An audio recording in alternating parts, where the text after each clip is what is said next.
Hi student, I am Santosh Biswakarma. Today I will discuss class 11th chemistry, unit 7, chemical equilibrium.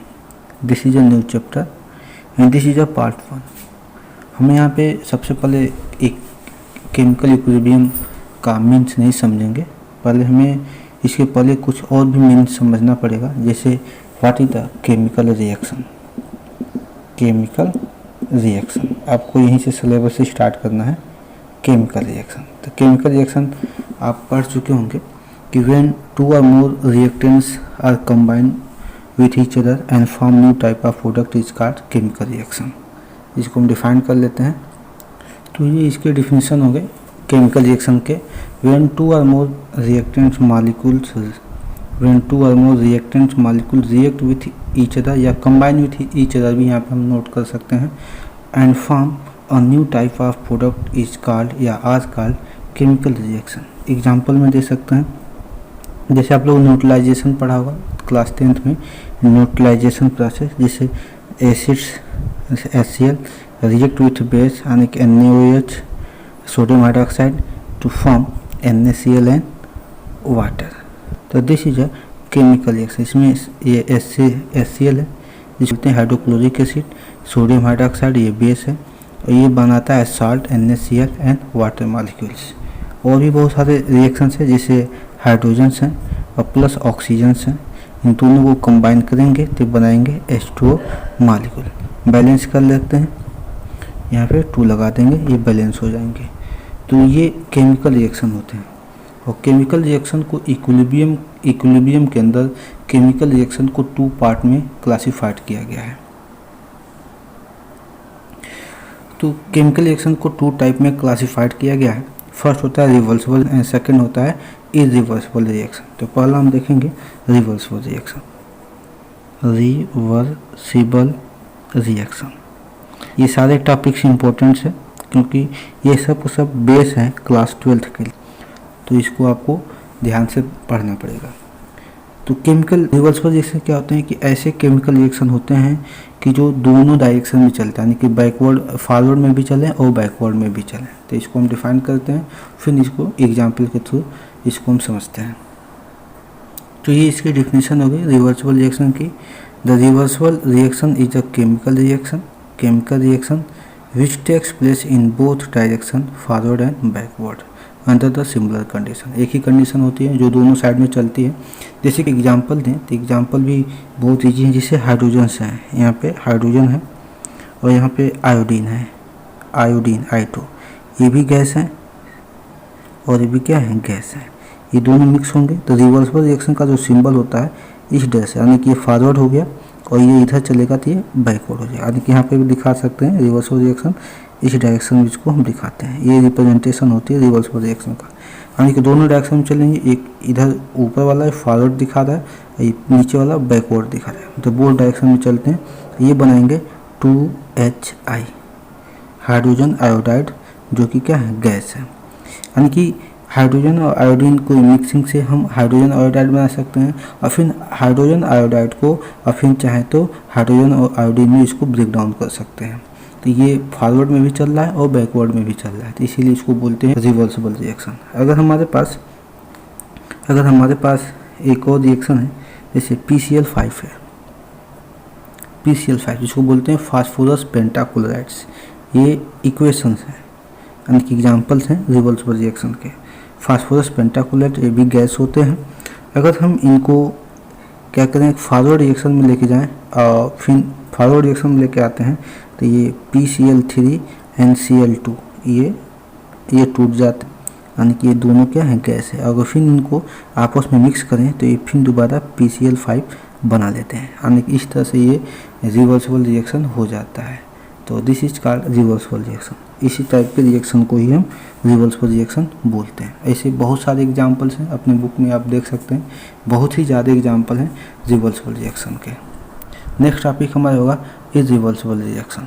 एक और example reversible reaction में देख सकते हैं, जैसे हमारे पास फेरिक क्लोराइड है, FeCl3 नाम है, लिख देते हैं फेरिक क्लोराइड.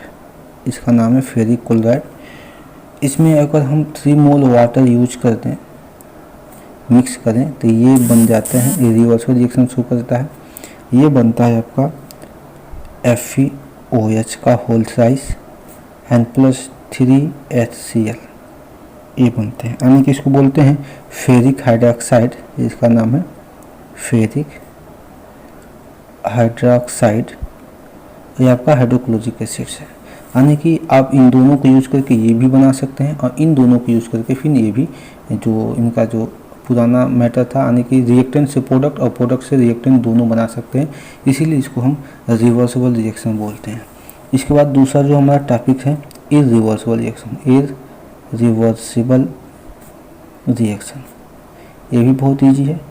इरिवर्सिबल रिएक्शन एक ऐसे केमिकल रिएक्शन होते हैं जो ओनली वन डायरेक्शन में चलता है, यानी केवल फॉरवर्ड डायरेक्शन में चलते हैं, बैकवर्ड डायरेक्शन में ये नहीं चलते हैं।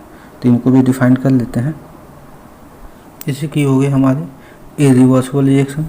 Irreversible reaction is a chemical reaction which takes place only one direction, that is forward reaction. Forward direction यानी कि या तो वन डायरेक्शन में ही चलता है ये रिएक्शन, या इसको वन डायरेक्शन बोलिए या तो इसको फॉरवर्ड डायरेक्शन बोलते हैं, यानी कि बैकवर्ड नहीं होता है, नॉट रिवर्स इन बैकवर्ड्स। तो ये बैकवर्ड में रिवर्स नहीं होता है। एग्जाम्पल्स देख लेते हैं इसका। इसी मेरे पास BaCl2 बेरिलियम डाइक्लोराइड है, ये सोडियम सल्फेट है इसका नाम। अगर इनको हम रिएक्ट कराते हैं तो देखिए बेरिलियम पॉजिटिव चार्ज होते हैं, क्लोरीन निगेटिव चार्ज होता है, सोडियम पॉजिटिव चार्ज होते हैं और सल्फेट आयन निगेटिव चार्ज होते हैं। तो इन दोनों के पॉजिटिव निगेटिव आपस में एक्सचेंज हो जाएंगे, ये बनाएगा BaSO4 और यहाँ पे बन जाएगा आपका NaCl, ये बन जाएंगे। यहाँ पे बैलेंस कर सकते हैं, सोडियम 2 है तो यहाँ पे 2 लगा लेंगे तो क्लोरीन भी 2 हो जाएंगे, सारे के सारे इक्वेशन बैलेंस है। Ba1 है बेरियम एंड सल्फेट भी 1 है तो यहाँ पे 1 होंगे। तो ये केवल वन डायरेक्शन चला है, यानी फिर प्रोडक्ट से हम रिएक्टेंट नहीं बना पाएंगे, केवल रिएक्टेंट से ही प्रोडक्ट बनाते हैं। इसी को हम इरिवर्सिबल बोलते हैं, जो वन डायरेक्शन में यानी कि फॉरवर्ड डायरेक्शन में चलता है। यहाँ पे अगर हमारे पास और इक्वेशन देते हैं, जैसे potassium dichromate, potassium chlorate ClO3 है, KClO3, इसको नाम है पोटेशियम क्लोरेट, नाम लिख देते हैं पोटेशियम क्लोरेट, इसका नाम है। अगर इसको हम क्या करें कि इसको हम हीट करें, इसको हम क्या करें, ये हीट का सिंबल है, इसको हीट करें तो ये KCl में और ये ऑक्सीजन में टूट जाता है। तो इसको हम बैलेंस कर लें तो ऑक्सीजन यहाँ पे कितने हैं, 3 है, यहाँ पे 2 है, तो 3 से बैलेंस करें तो 6 हो जाएगा, और 6 हो जाएंगे तो इसको भी 6 करना पड़ेगा ऑक्सीजन को, तो यहाँ पे 2 कर लेंगे तो ऑक्सीजन 6 हो जाएगा, लेकिन KCl 2 हो जाएंगे तो यहाँ पे 2 बैलेंस कर लेंगे, यानी कि ये आपका ये वन डायरेक्शन रिएक्शन हो गया, यानी कि रिवर्सिबल रिएक्शन।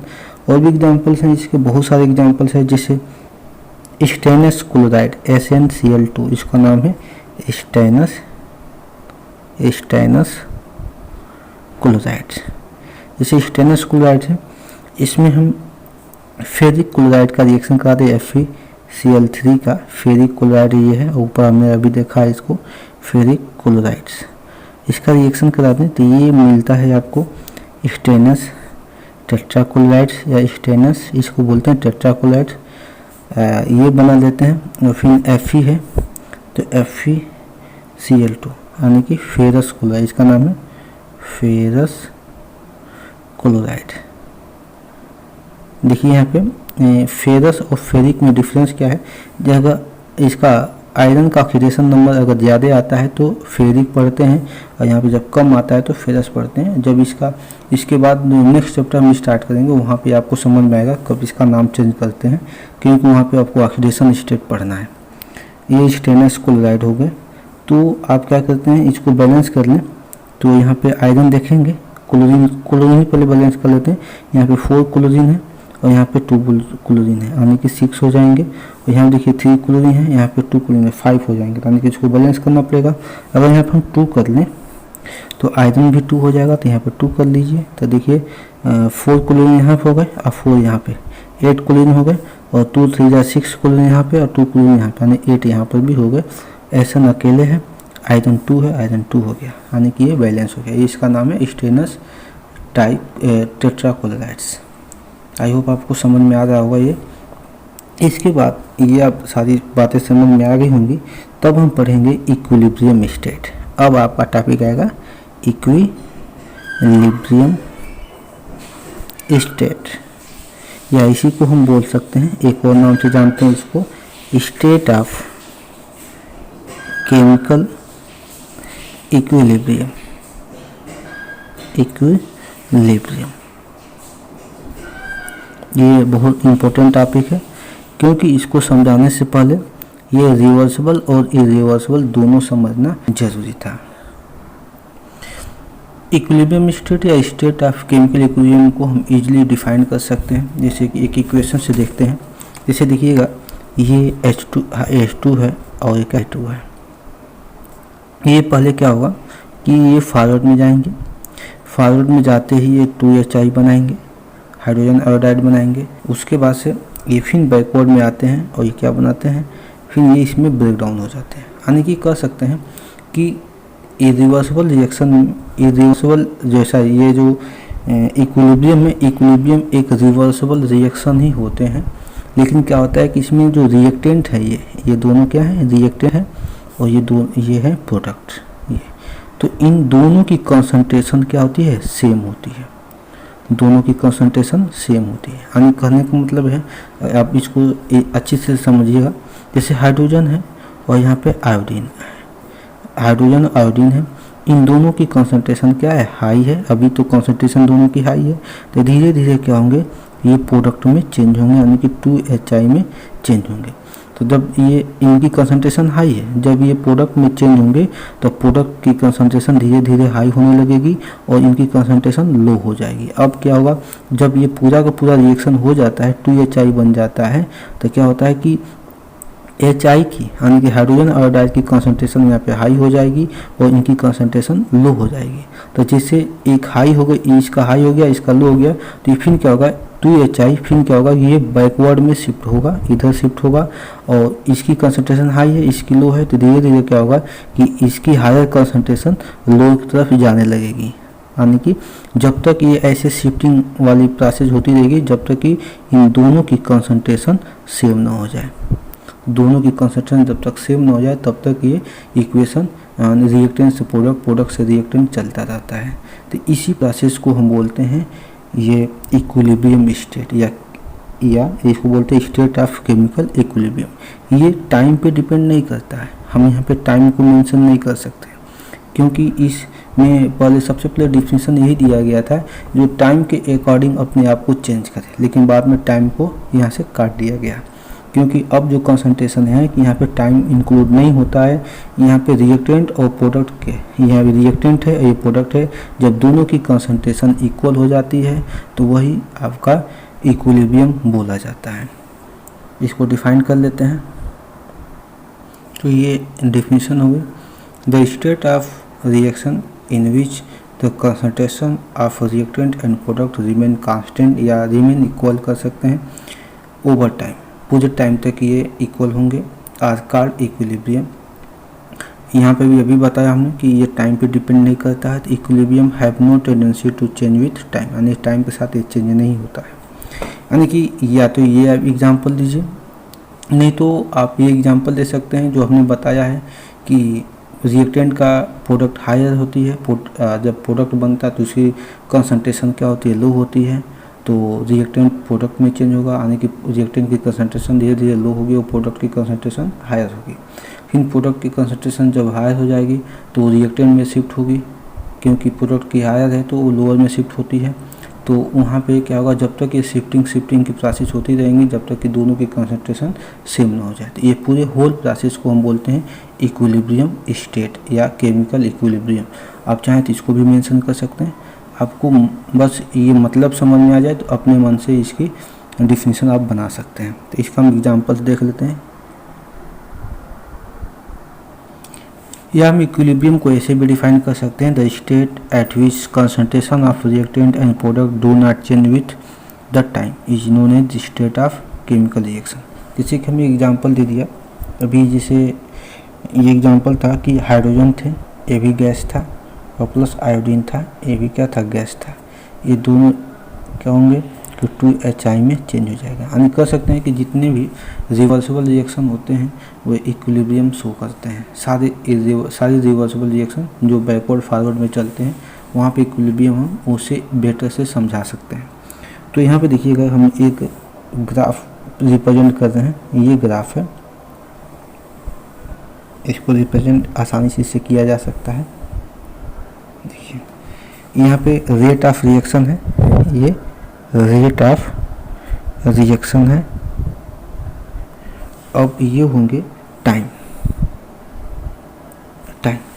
ये टाइम पे डिपेंड नहीं करता है और ये आप इसे समझ जाएंगे। सपोज मान लेते हैं कि जब फॉरवर्ड रिएक्शन होगा तो फॉरवर्ड में क्या बना होगा, अगर फॉरवर्ड रिएक्शन होगा, देखिए यहाँ पे क्या बना होगा फॉरवर्ड रिएक्शन में।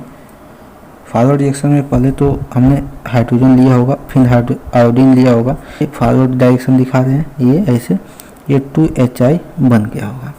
जब इसकी कंसंट्रेशन हाई होगी तो ये इसमें चेंज हो गया होगा। अब इसकी कंसंट्रेशन हाई है इसके लिए, तब क्या होगा 2 जो HI है ये फिर बैकवर्ड में शिफ्ट होगा। यानी कि आप यही चीज़ को इधर इधर यानी इधर एरो दिखा सकते हैं। हमने क्या किया, देखिए ये प्रोडक्ट को लिया है और प्रोडक्ट क्या होगा, ब्रेक डाउन होगा H2 में एंड I2 में, यानी कि ये बैकवर्ड हो जाएगा। क्या हो जाएगा, ये बैकवर्ड हो जाएगा। यानी कि दो रिएक्शन यहाँ पे दिखाई देंगे, बैकवर्ड रिएक्शन और फॉरवर्ड रिएक्शन। पहले फॉरवर्ड होगा उसके बाद बैकवर्ड होगा। यानी कि हमने रिएक्टेंट से प्रोडक्ट बनाया है और फिर प्रोडक्ट से देखिए रिएक्टेंट बनाया, यानी कि ये बैकवर्ड और फॉरवर्ड रिएक्शन है। यानी कि अगर बात करें कि देखिएगा ये यहाँ से आप इसको समझ लेंगे तो बहुत बेटर है। ये देखिए फिर अभी इसको हम समझा रहे हैं। ये देखिए ये मान लेते हैं फॉरवर्ड रिएक्शन है, यानी कि हाइड्रोजन है और यहाँ पे आयोडीन है, ये दोनों के दोनों 2HI बना है, 2HI बना है। ये दोनों के दोनों क्या है, फॉरवर्ड रिएक्शन है, फॉरवर्ड ये रिएक्शन होंगे, ये फॉरवर्ड रिएक्शन होंगे। और फिर क्या होगा कि 2HI जो होंगे हाइड्रोजन आयोडाइड, ये चेंज हो जाएगा H2 और प्लस I2, ये सब के सब गैस है यहाँ पे, ये बैकवर्ड में शिफ्ट हो जाएंगे, यानी कि बैकवर्ड रिएक्शन, ये बैकवर्ड रिएक्शन। यानी कि पहले ये फॉरवर्ड रिएक्शन इसमें चेंज हो रहा है, फिर बाद में बैकवर्ड क्या होगा, बैकवर्ड ब्रेकडाउन होकर फिर हाइड्रोजन एंड आयोडीन बना ले रहा है।